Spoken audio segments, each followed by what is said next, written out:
రేవంత్ రెడ్డికి బూతులు మాట్లాడడం వస్తుంది తప్ప రైతుల గురించి మాట్లాడడం మాత్రం రాదు అనేది స్పష్టంగా తేలిపోయింది. ఇవాళ బేసిన్ నాలెడ్జ్ లేని ముఖ్యమంత్రి ఆయన ఇరిగేషన్ అధికారుల సమావేశంలో తాను ముఖ్యమంత్రి అనేది కూడా మర్చిపోయి ఏ ప్రాజెక్టు ఏ నదీ బేసిన్ లో ఉంది అని ఒక చిన్నపిల్లగాడు అడిగినట్టు అడుగుతుంటే ఈయననా మన ముఖ్యమంత్రి అని చెప్పి ఈయననా మనకు న్యాయం చేసేదని చెప్పి రాష్ట్రంలోని రైతులు ఇవాళ బాధపడే పరిస్థితి.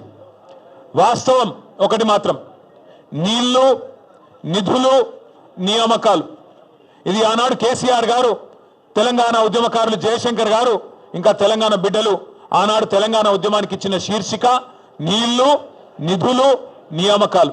ఇవాళ రేవంత్ రెడ్డి గారు కూడా అదే పాటిస్తున్నారు. నీళ్లు నిధులు నియామకాలు. నీళ్ళేమో ఆయన గురువు గారు చంద్రబాబు గారికి కృష్ణా నీళ్లను గోదావరి నీళ్లను తెలంగాణ రైతులకు సున్నం పెడుతూ తెలంగాణ రైతుకు మోసం చేస్తూ అక్కడ కింద గోదావరిలో బనకచెరలు కడుతుంటే దానికి పచ్చజెండా ఊపుతాడు. కింద శ్రీశైలం నుంచి కృష్ణా నీళ్లు అటు పోతిరెడ్డిపాడు నుంచి తోలుకొని పోతుంటే దానికి కూడా కళ్ళు మూసుకొని చంద్రబాబు గారు చెప్పినట్టు కోవట్టు పాలన ఇవాళ నడుస్తా ఉన్నది రాష్ట్రంలో. నీళ్ళేమో ఆంధ్రాకు పోతున్నాయి, నిధులేమో ఢిల్లీకి పోతున్నాయి. ఈ నియామకాలు ఆయన తొత్తులు కొంతమందికి ఇచ్చుకొని వాళ్ళనే చూసుకొని మురిసిపోతా ఉన్నాడు. నేను అడిగిన ఒక కాంగ్రెస్ నాయకుడు ఫోన్ చేసిండు, ఎందుకన్నా ఇదంతా అని. నేను అడిగినా, మరి మీ ముఖ్యమంత్రి పిలిచిండు కదా, ఎక్కడ పోయిండు అన్న ఢిల్లీకి పోయిండు అన్నాడు. ఎందుకు పోయిండు, ఏమిటి పోయిండు అని నేనన్నా. ఎరువుల బస్తాల కోసం పోయిండు అన్నాడు.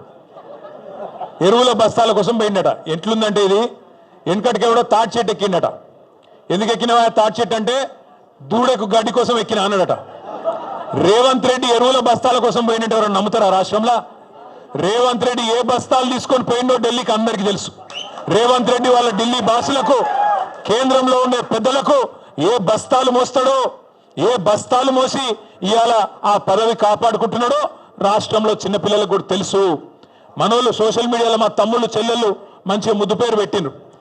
పే సీఎం అంటే పేమెంట్ కోటాలో తెచ్చుకున్న సీఎం పదవిని ఎప్పటికప్పుడు పేమెంట్లు ఇచ్చుకుంటూ కాపాడుకునే బాపత తప్ప నీకు రాష్ట్రంలో రైతుల మీద ప్రేమ లేదు, రాష్ట్రంలో గిరిజనుల మీద ప్రేమ లేదు, దళితుల మీద ప్రేమ లేదు, 42% రిజర్వేషన్ ఇస్తానని నువ్వు మోసం చేసిన బలహీన వర్గాల బిడ్డల మీద ప్రేమ లేదు, 2500 రూపాయలు ఇస్తానని నువ్వు మోసం చేసిన ఆడబిడ్డల మీద కనీస గౌరవం లేదు.